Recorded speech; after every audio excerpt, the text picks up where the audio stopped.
Bismillahirrahmanirrahim. Wa na'udzu billahi min syururi anfusina wa sayyiati a'malina. May yahdihillahu fahuwal muhtad wa may yudlil falan tajida lahu waliyyan mursyida.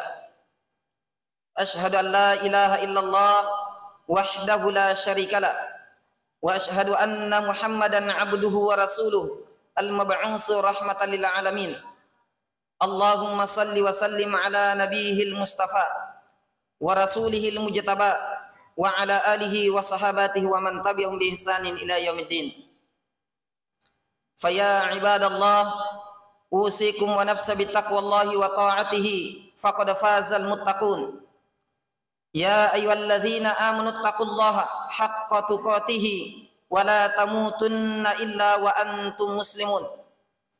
Ya ayyuhalladzina amanu taqullaha wa qulu qawlan sadida yuslih lakum a'malakum wa yaghfir lakum dzunubakum wa may yuti'illaha wa rasulahu faqad faza fawzan 'azima.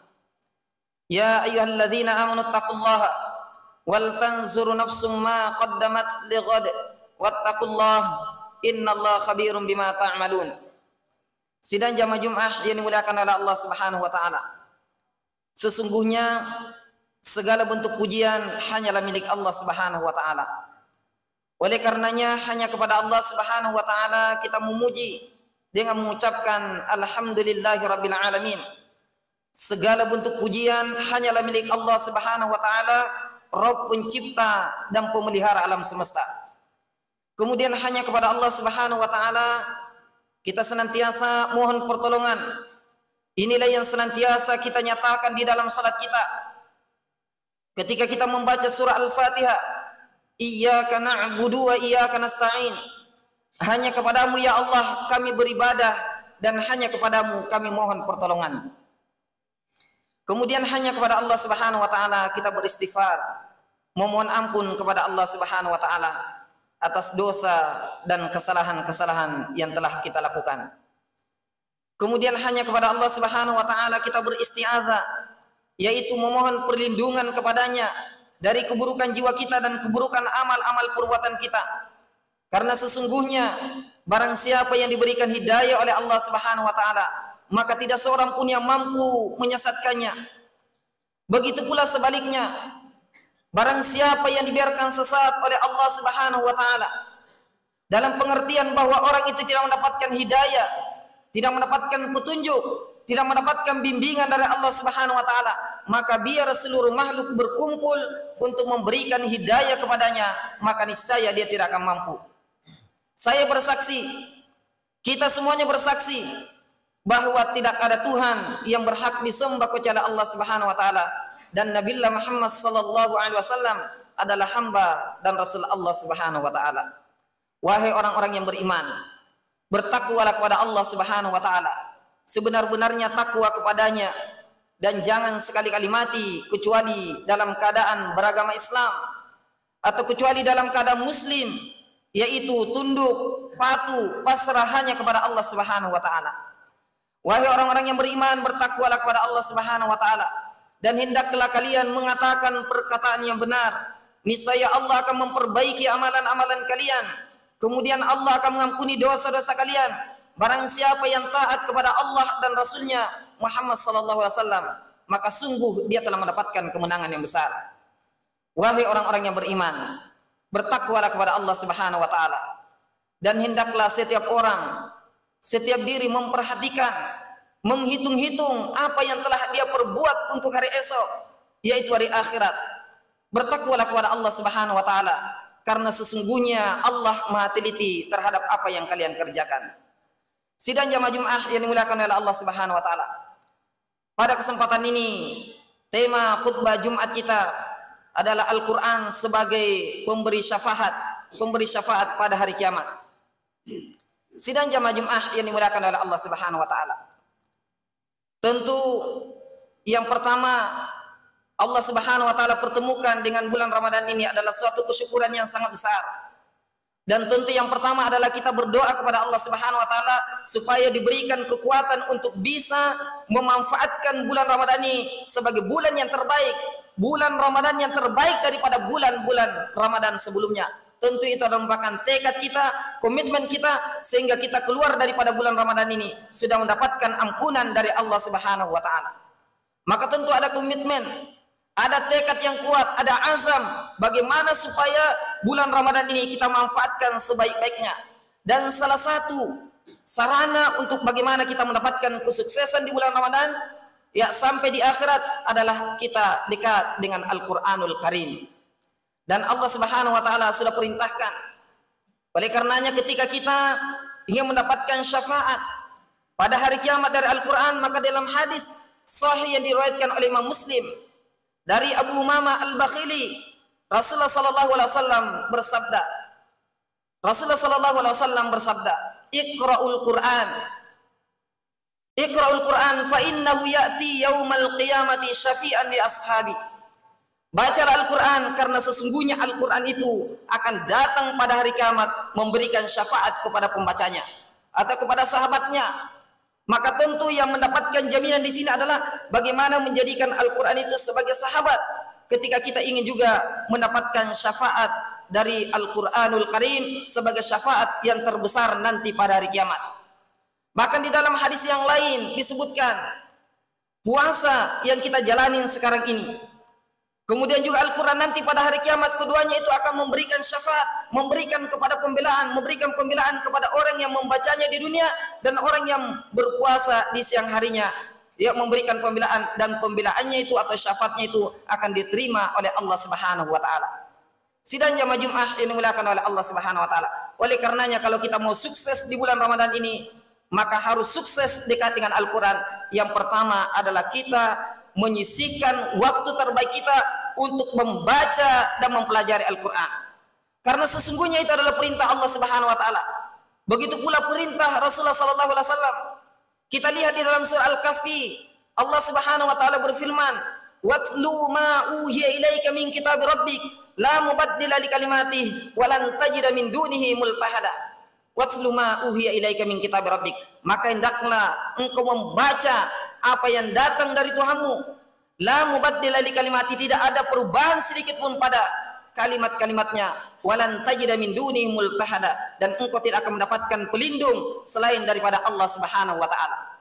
Jadi membaca Al-Qur'an itu adalah merupakan perintah Allah Subhanahu wa taala. Bahkan di dalam hadis yang lain Rasulullah sallallahu alaihi wasallam juga memerintahkan kepada kita untuk membaca Al-Qur'an.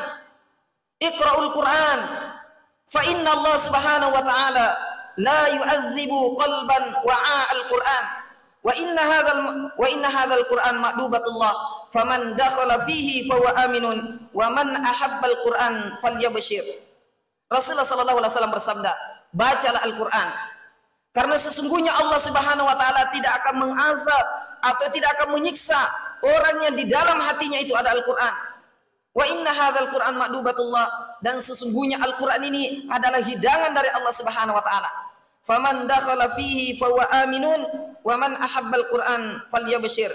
Maka barang siapa yang masuk ke dalamnya maka dia akan aman, dan barang siapa yang mencintai Al-Qur'an maka bergembiralah dia. Jadi yang pertama untuk kita bisa sukses di bulan Ramadan ini adalah bagaimana kita bisa menyisihkan waktu terbaik kita untuk membaca dan mempelajari Al-Qur'an. Harus kita bertalak dengan Al-Quran. Karena sesungguhnya di dalam hadis disebutkan, Al-mahiru bil Quran ma'as safaratil kiramil barara, walladhi yakra'ul Qur'ana wa yatata'atau fihi falahu ajran. Orang yang mahir, ahli di dalam membaca Al-Quran, bagus bacaan Al-Qurannya, maka orang ini akan bersama dengan para malaikat yang dimuliakan oleh Allah Subhanahu wa taala. Tetapi kalau dia terbata-bata tetapi dia bersusah payah untuk membaca Al-Quran dengan baik, maka dia akan mendapatkan dua kebaikan. Apatah lagi di bulan Ramadan ini yang sengaja dipilih oleh Allah Subhanahu wa taala diturunkan Al-Qur'an sebagai bentuk kemuliaan. Bentuk kemuliaan nikmat terbesar yang Allah berikan kepada umat manusia itu adalah diturunkan Al-Qur'an. Ar-Rahman 'allamal Qur'an. Dialah Allah Subhanahu wa taala yang Maha Pengasih, yang mengajarkan Al-Qur'an. Baru setelah itu baru nikmat hidup. Jadi sesungguhnya nikmat terbesar yang Allah karuniakan kepada kita sebagai petunjuk bagi seluruh umat manusia, bahkan secara khusus sebagai petunjuk bagi orang-orang yang bertakwa, adalah nikmat Allah Subhanahu wa taala menurunkan Al-Qur'an sebagai nikmat dan karunia terbesar dari Allah Subhanahu wa taala. Oleh karenanya, mari kita menyisihkan waktu terbaik kita untuk membaca dan mentadabburi Al-Quran. Membaca serta mempelajari Al-Quranul Karim itu adalah kemuliaan dari Allah Subhanahu wa Ta'ala.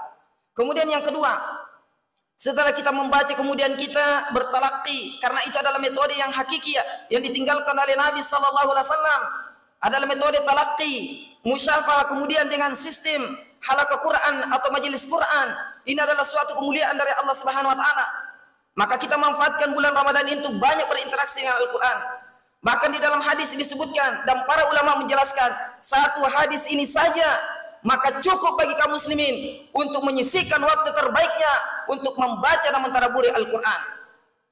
Ya, di dalam hadis disebutkan bahwa ya, majtama'a qaumun fi baiti min buyutillah yatluna kitaballahi wa yatadarasuna bainahum illa nazalat alaihimus sakinah wa ghasyiyatuhumur rahmah wa haffathumul malaikatu wa dzakarahumullahu fi man 'inda.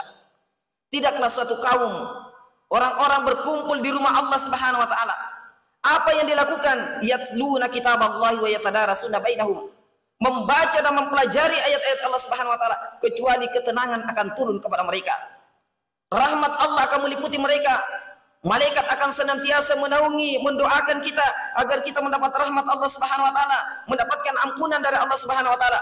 Bahkan Allah Subhanahu wa Ta'ala akan menyebut nama-nama kita yang tinggal dalam majelis Quran di rumah Allah Subhanahu wa Ta'ala di atas penduduk langit yang tentu kelompoknya jauh lebih baik daripada kelompok kita. Subhanallah. Para ulama menjelaskan bahwa satu hadis ini saja sebenarnya sudah cukup bagi kaum muslimin untuk bagaimana memberikan waktu terbaiknya untuk berinteraksi dengan Al-Quran. Sidang jamaah ini dimuliakan oleh Allah Subhanahu wa Ta'ala. Kemudian yang kedua, kalau kita mau sukses di bulan Ramadan, dan tentu sukses bagaimana menjadikan Al-Quran itu ya sebagai petunjuk terbaik di dalam kehidupan kita sehingga kita mendapatkan syafaat sebagai sahabat daripada Al-Quran, maka tentu yang kedua adalah bagaimana kita mentadabburi Al-Quran. Dan Allah sudah mengingatkan, afala yatadabbaruna al-Quran am ala qulubin aqfaluha. Apakah kalian tidak mentadabburi Al-Quran ataukah hati kalian terkunci? Dan mentadabburi Al-Quran ini adalah merupakan maksud daripada Al-Quran itu diturunkan oleh Allah Subhanahu wa Ta'ala. Bahkan di dalam ayat disebutkan, alam ya'ni lilladzina an takhsha qulubuhum li dzikrillah wa ma nazala minal haqqi wala yakunu kalladzina utul kitaba min qablu fatala alaihimul amadu faqasat qulubuhum wa katsirun minhum fasiqun. Alam ya'ni lilladzina an takhsha qulubuhum li dzikrillah. Belumkah tiba saatnya bagi orang-orang beriman untuk secara khusyuk hati mereka mengingat Allah Subhanahu wa Ta'ala dan terhadap kebenaran yang diturunkan kepada mereka. Jangan seperti umat-umat terdahulu diberikan kitab kepada mereka tetapi berlalu masa yang panjang tetapi mereka lalai, hati mereka menjadi keras dan kebanyakan di antara mereka termasuk orang-orang yang fasik. Nauzubillah min dzalik. Ini adalah peringatan keras dari Allah Subhanahu wa Ta'ala supaya kita menyisihkan waktu terbaik kita untuk membaca dan mempelajari Al-Quran supaya Al-Quran itu memberikan syafaat kepada kita semuanya di hari kiamat nanti. Dan Al-Quran ini diturunkan di bulan Ramadan. Allah pilih bulan Ramadan ini ya sebagai permulaan diturunkannya Al-Quran. Syahrul Ramadan alladzi unzila fil Quran hudal linnasi wa bayyinatin minal huda. Bulan Ramadan adalah bulan diturunkan Al-Quran untuk apa? Sebagai petunjuk bagi manusia serta penjelasan-penjelasan mengenai petunjuk itu serta pembeda antara yang hak dan yang batil. Subhanallah. Jadi banyak sekali penamaan-penamaan terhadap Al-Quran. Bahkan di dalam ayat yang lain Allah Subhanahu wa Ta'ala mengingatkan kepada kita, wa kadzalika auhayna ilaika ruhan min amrina ma kunta tadri mal kitab wal iman walakin ja'alnahu nuran nahdi bihi man nasya'u min ibadina wa innaka latahdi ila siratin mustaqim. Wa kadzalika, dan demikianlah kami mewahyukan kepada Muhammad ruhan min amrina, ruh. Jadi Al-Quran itu disifatkan sebagai ruh. Jadi kalau ada orang-orang yang tidak mau membaca Al-Quran, menyisihkan waktu terbaiknya untuk membaca Al-Quran, maka itu seperti kayak rumah-rumah yang roboh, mayat-mayat yang berjalan. Na'udzubillah min dzalik. Oleh karenanya kita menyisihkan waktu terbaik kita untuk berinteraksi dengan Al-Quran. Maka sukses bulan Ramadan ini adalah sukses kita berinteraksi dengan Al-Quran. Sidang jamaah ini dimuliakan oleh Allah Subhanahu wa Ta'ala. Kemudian yang berikutnya tentu kita meyakini bahwa Al-Quran itu adalah merupakan petunjuk terbaik di dalam kehidupan kita. Sebagaimana yang kita bacakan tadi, demikianlah kami mewahyukan kepada Muhammad ruh. Jadi Al-Quran itu disifati sebagai ruh. Ruhan min amrina, dengan perintah kami. Ma kunta tadri mal kitab. Sebelumnya engkau Muhammad tidak tahu apa itu kitab. Walakin ja'alnahu nuran nahdi bihi man nasya'u min ibadina wa innaka latahdi ila siratim mustaqim. Tetapi kami jadikan Al-Quran itu sebagai cahaya, yang dengan cahaya itu yaitu Al-Quran kami memberikan petunjuk kepada siapa yang kami kehendaki. Wa in, dari antara hamba-hamba kami, dan sesungguhnya engkau Muhammad memberikan petunjuk kepada jalan yang lurus. Jadi kita meyakini Al-Quran ini, bahwa Al-Quran ini adalah merupakan petunjuk terbaik. Kita akan mendapatkan kemuliaan di dunia maupun di akhirat. Ya, Al-Quran ini akan memberikan syafaat, dan syafaatnya ini pembelaannya akan diterima oleh Allah Subhanahu wa taala. Kemudian yang selanjutnya adalah mari kita mengamalkan Al-Quran. Karena sesungguhnya maksud diturunkannya Quran ini supaya kita mengamalkan Al-Quran. Dan Rasulullah sallallahu alaihi wasallam bersabda, orang yang terbaik di antara kalian itu adalah orang yang mempelajari Al-Quran dan mengajarkannya. Ya, dalam hadis yang lain, orang yang terbaik di antara kalian itu adalah orang yang mempelajari Al-Quran dan mengamalkan Al-Quran. Dua-duanya adalah hadis riwayat Bukhari. Untuk itu, marilah kita menyisihkan waktu terbaik kita untuk berinteraksi dengan Al-Quran. Kalau kita mau mendapatkan syafaat terbaik nanti di akhirat dari Al-Quran, maka tentu kita akan menyisihkan waktu kita khususnya di bulan Ramadan ini sebagai syahrul Quran, syahrul ya diturunkannya Al-Quran di bulan Ramadan ini. Barakallahu li wa lakum fil Qur'an azim wa nafa'ni wa iyyakum ma fihi minal ayati wa dzikril hakim wa taqabbala minni wa minkum tilawatahu innahu wal ghafurur rahim.